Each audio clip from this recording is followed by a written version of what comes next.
How's it going, everyone? In today's video, I'll show you on how you can enable the pressure sensitivity in Krita. Now, it's going to be extremely simple. First things first, you want to navigate through setting. In here, click configure Krita.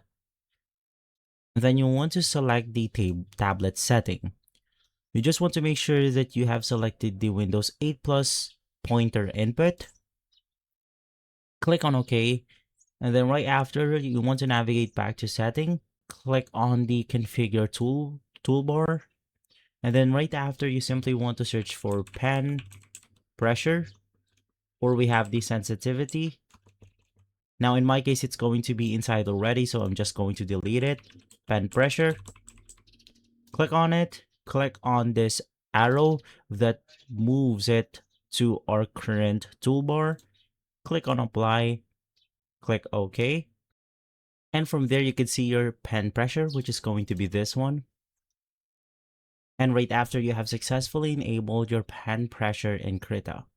If this video has been helpful, leave a like, subscribe, and follow us for more videos like this.